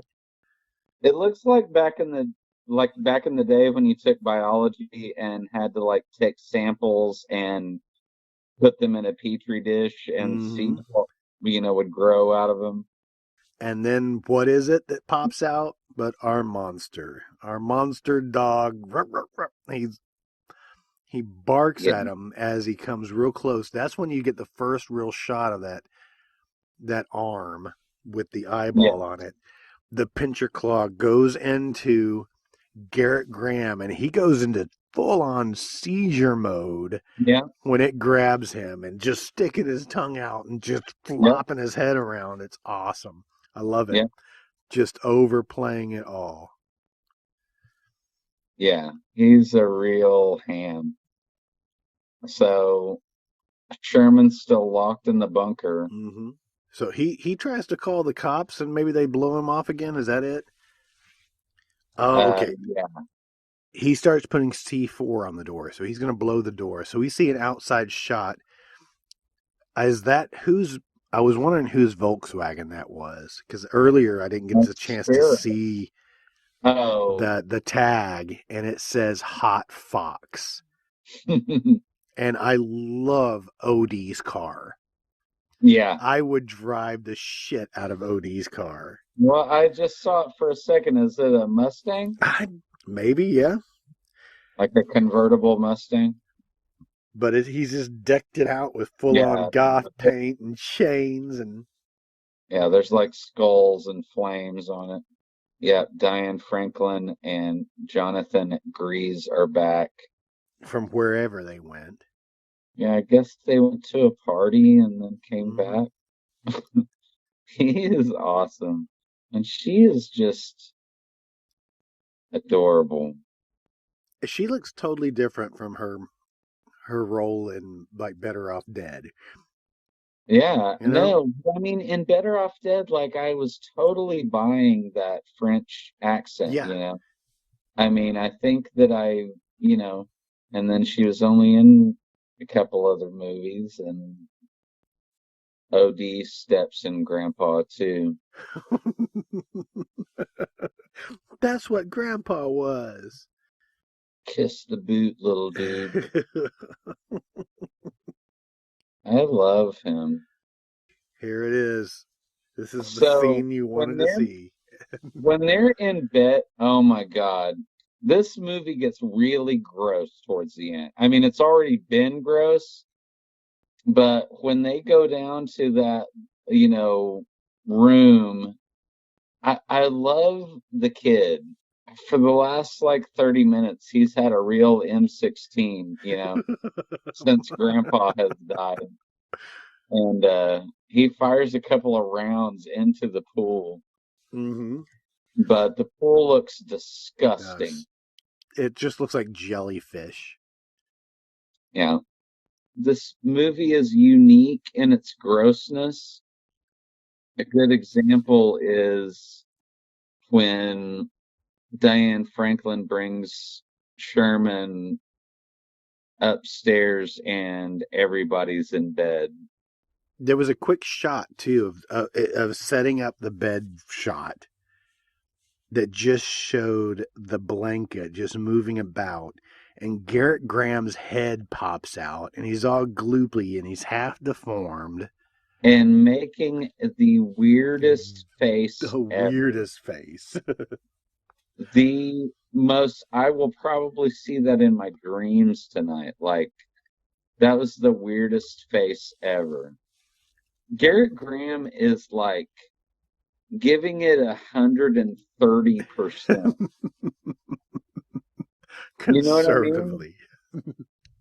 Yeah. And this is probably the shot of the movie that I was most affected by. You know what I mean? I know what you mean, because behind them in the bed is yet another bondage photo of a girl bending down to kiss the foot of another woman. Diane Franklin and Sherman go in to get some answers from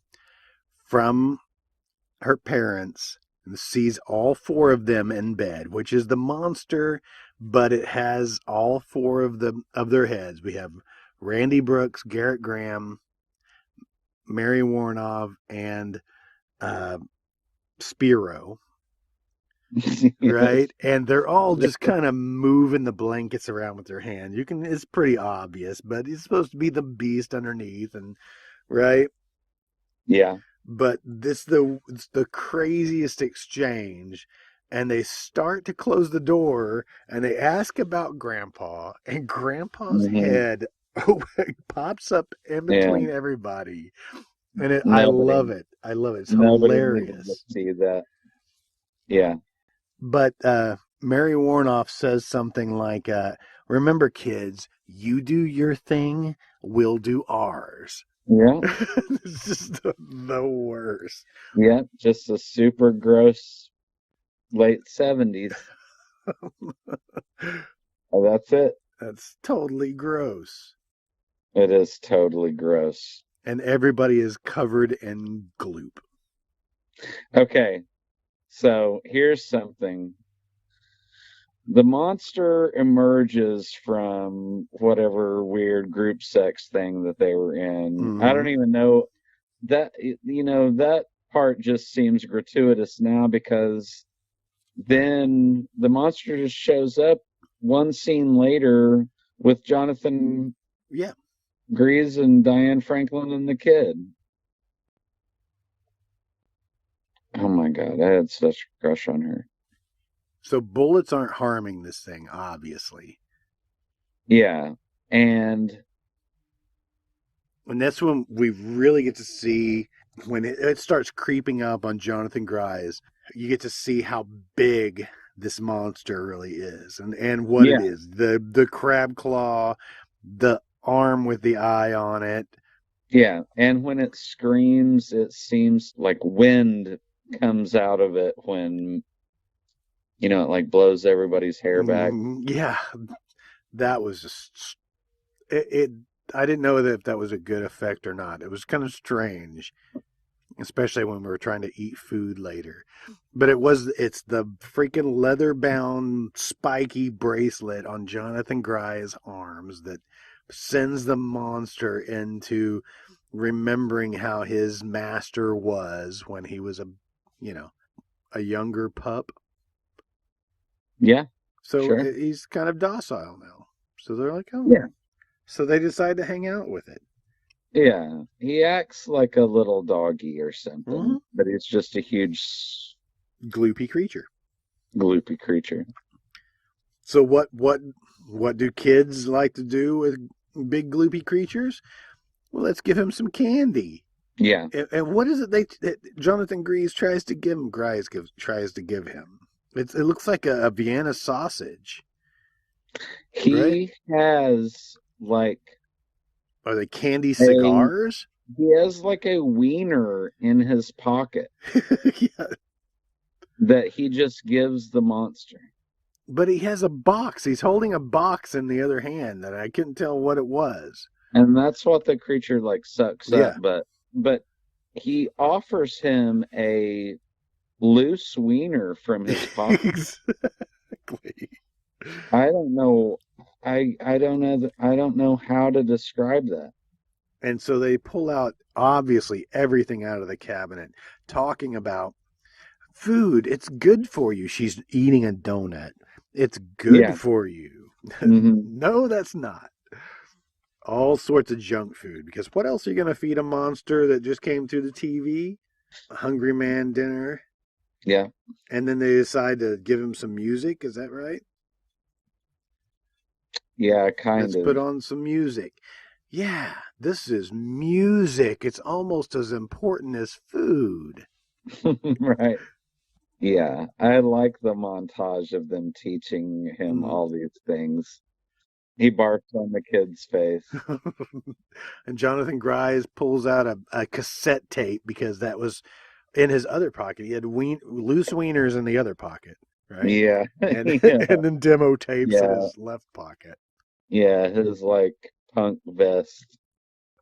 Loose wieners in one side and one cassette tape on the other side. But I love the shot of them watching Medusa on the TV. They're showing the monster, Medusa, and they're in like a rumpus room. I love the like, what do you call that? Like a recessed floor, like a sunken floor, where you have to walk down into the. Oh yeah, yeah. This house is awesome. It is. I mean, it's a definite swinger house. And then now they're just trying to devise a plan. Sherman gets into Odie's face a little bit. I wrote this down in my notes, and I don't know when it was. I think we skipped over it. But OD says, "Cool pills. What color?" Yeah. Yeah. I forget where that was. Yeah. Yeah. But they end up they decide that Medusa's the only one that can save them. Is that why they call her over? I think so, yeah. That she's the only one that's going to listen, the only one that can exorcise this demon. So they call her when she's ended her show and to tell her that they're having a party to try to get her to come over. Yes. Yeah. Everything about her TV show, Medusa's TV show, it has that weird lighting, Mm-hmm. And I like the casket closing over her. You like that her boobs are all squished up. I wasn't gonna, I Yeah. mean, Yeah. yeah, Go ahead and I say it. did like it. I did like that part. I like boobs. She's barely contained. Diane Franklin looks just like Diane Lane in what was that punk movie that she was in? I think it's called Now Introducing the Fabulous Stains. Ladies and Gentlemen, the Fabulous Stains is the name of the movie. Okay. But Diane Lane is the main character, and she's like in a punk band, and Diane Franklin's makeup is very similar to hers in this. Really, I do not recall this. Oh my God, you've got to watch it immediately. All right, stopping the episode now. Yeah, just stop now. And then just watch every movie that Diane Lane is ever in. I was in love with her. I think everybody was. Oh, yeah.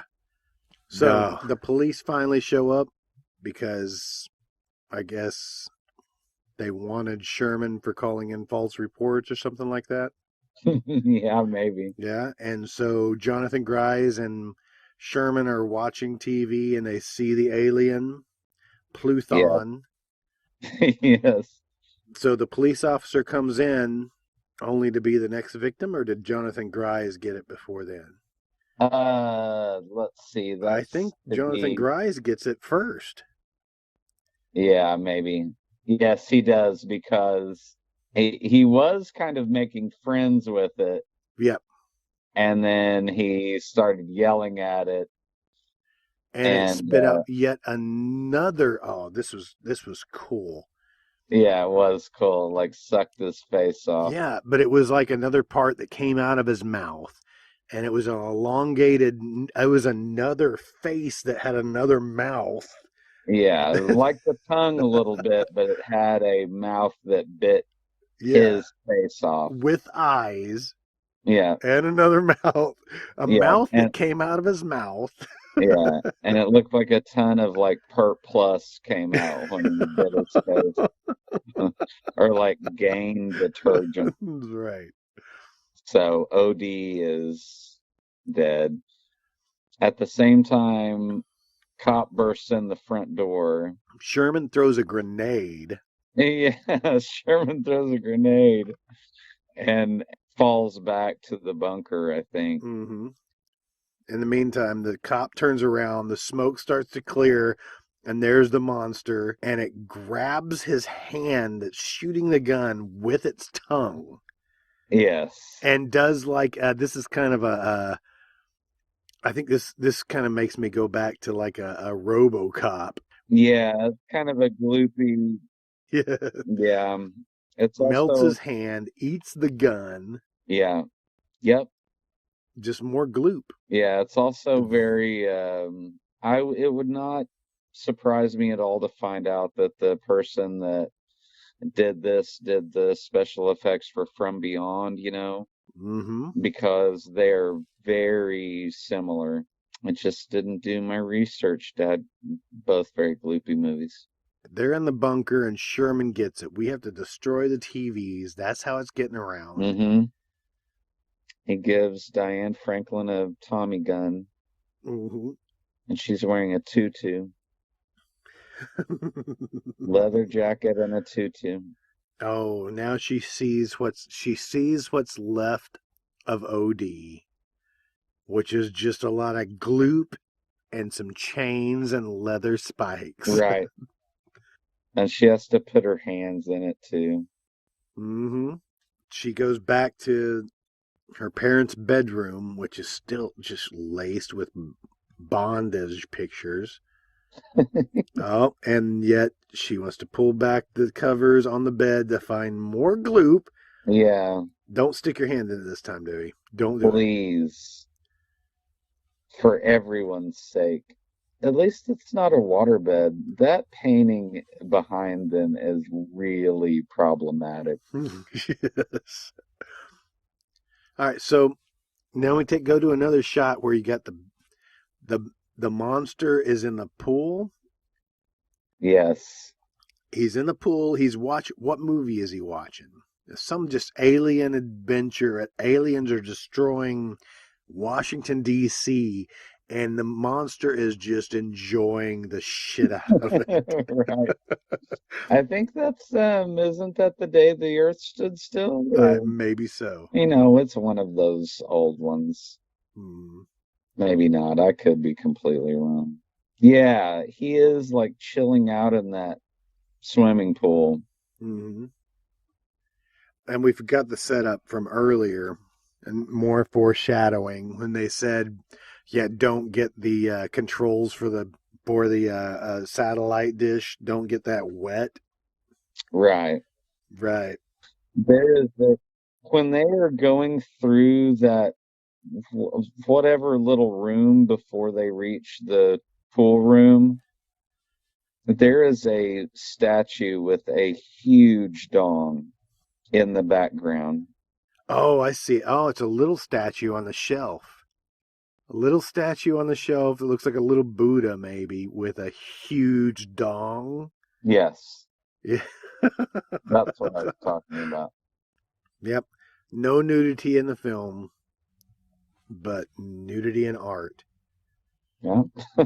is Yeah. plastered with nudity. The chick with the long neck and little nips sticking out Mm-hmm. Yes. with a necktie, it doesn't make any sense. So Sherman comes in. He's got some awesome camouflage Converse sneakers on. He's going for the controls because he knows how to kill the monster. Slips on his ass. Yeah. Kind of does a yeah. So we see yet another part of the monster we don't see. Is was a freaking tentacle. Yes.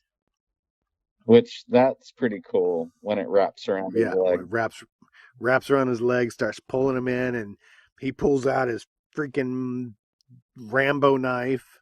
Yeah. And starts sawing on it. And just gloop is spraying out. Yes. Yeah, it looks kind of like that shampoo stuff in Lost Boys when Right. that one guy with the long hair dies. It just looks like liquid detergent with sparkles in it. All right, so this is awesome. Now, even though they destroyed the TV, Yeah. now the spaceman Pluton shows up. He gets transmitted down. I guess he shot himself into space. Yes. To come rescue them. He's so worried about, he could have just been like, well, nothing to see here, and just like let Earth, Now he's got to retrieve his space dog. Yeah. And his makeup looks pretty cool too. I like his suit. I was looking at my notes here. I actually had written Brundle flies the cop's hand off. What does that mean? So when the cop was shooting, oh yeah, the monster Brundle flied his hand off. Yeah, it kind of barfed his hand off. Yeah, it did. All right, so finally, now Medusa shows up because there's a party. The cops are already here. It must be a killer party. Medusa had like 4 or 5 other parties that she was going to go to. Mm-hmm. And instead, she showed up at Sherman Putterman's house. Sherman Putterman's house. And so she kicks the door in. She sees gloop everywhere, and she's like, oh, man, this is my kind of party. Yeah. Cops are already here. Man, somebody's already blown part of the wall off. This is awesome. So that's done. Yeah. So she comes into the room and sees the alien Pluton holding a weapon, but not threatening the kids. No. Just telling them how he was going to kill the monster. And save them. Yes.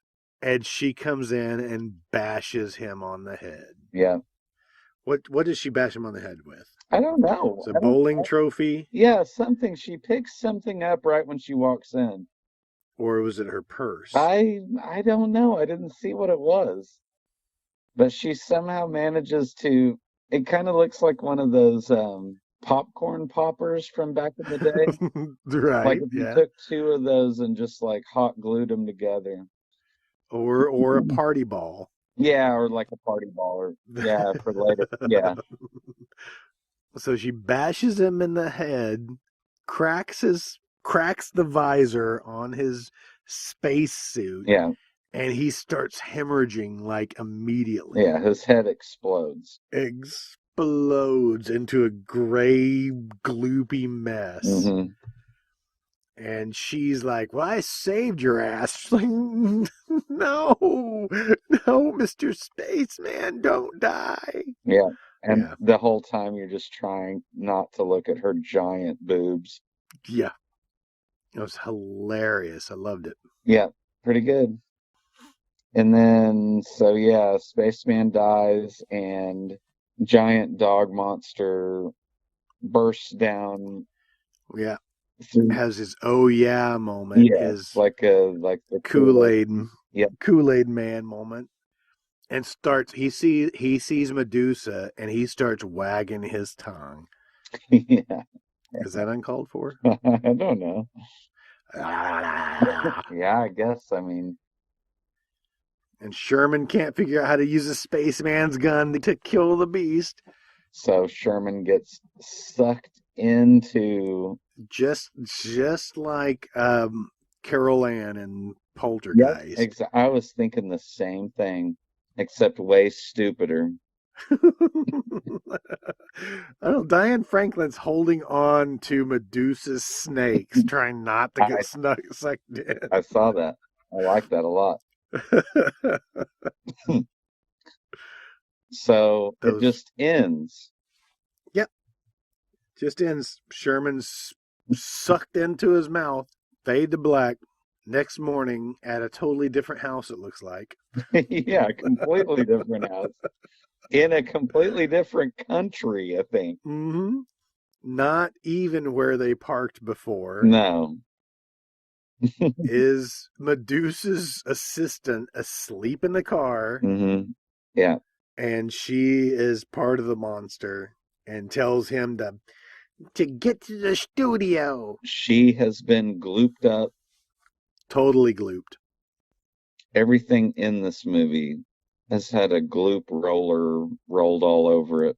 We can now say that maybe the entire cast is now a conglomerate into the monster, and the monster is going to the studio as part of Medusa. Yeah. Okay. You want to record a #1 hit single, you know? It's all right. It's good stuff. Yeah. Lots of fun in this movie. Yeah. Yeah. I liked it a lot. There's a ton of Italian names here in the credits. Oh, yeah. Oh, I can't pronounce. No. But I think that a lot of those Charles Band movies are probably filmed overseas and, On a shoestring budget. yeah, it's just cheaper to film, in I guess so. Canada and Mm-hmm. Italy and Mexico. And there's a lot of Canadian movies that you're just like, oh, this is a Canadian movie. Like everything it kind of looks like America, but like drearier, like you're on the East Coast, but worse. And everybody has jean jackets. I've just been looking at Ladies and Gentlemen, the Fabulous Stains. No, well, I don't know why I've never heard of that. Oh. Never heard of it. It's not anything we should watch, but like individually we should watch this. I mean, I've seen it before, but Did you say you tried to download the soundtrack? For TerrorVision? Yeah. Wikipedia says, in addition to Richard Band's original score, several songs, including the movie's theme, were contributed by Los Angeles art rock band the Fibonaccis?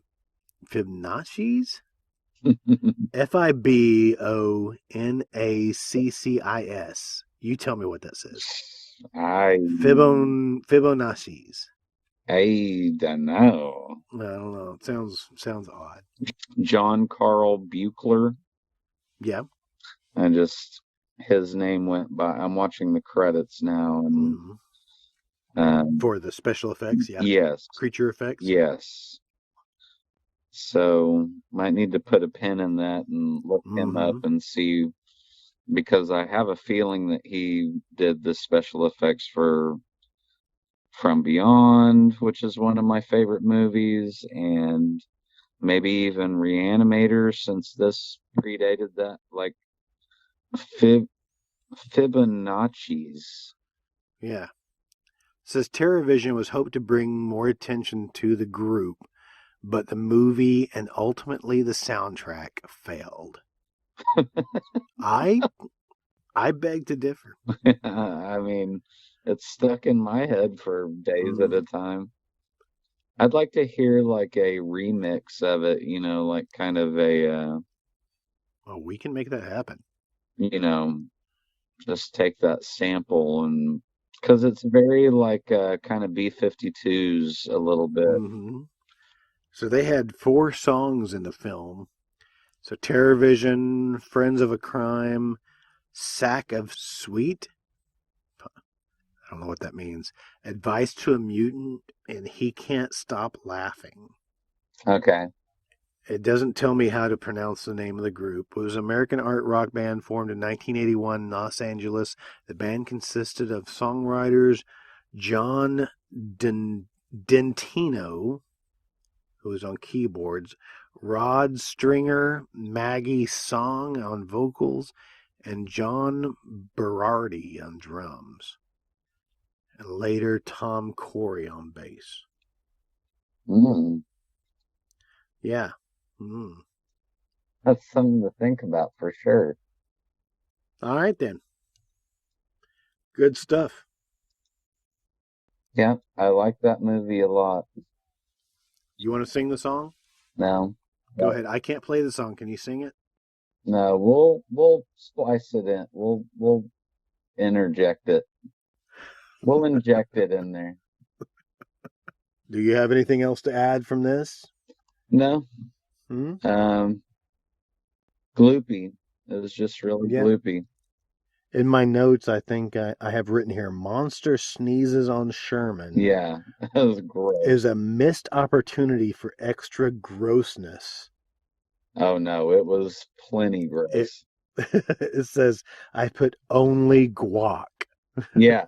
Just guacamole. Yeah, it looked like a bunch of pancake batter just hitting in the face. It was disgusting. Yeah.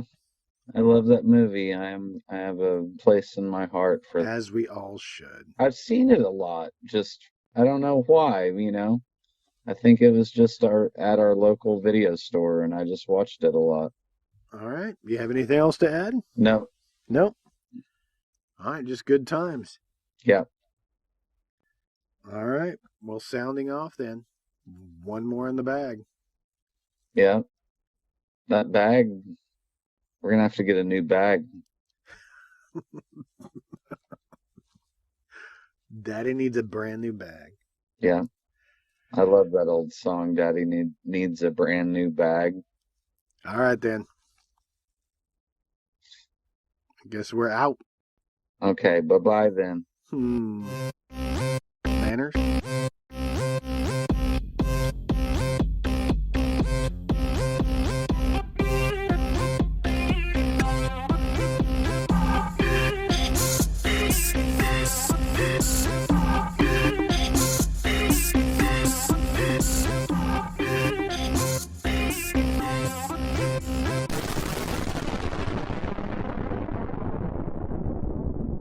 You've been listening to The Moratorium, an MT Cornfield production.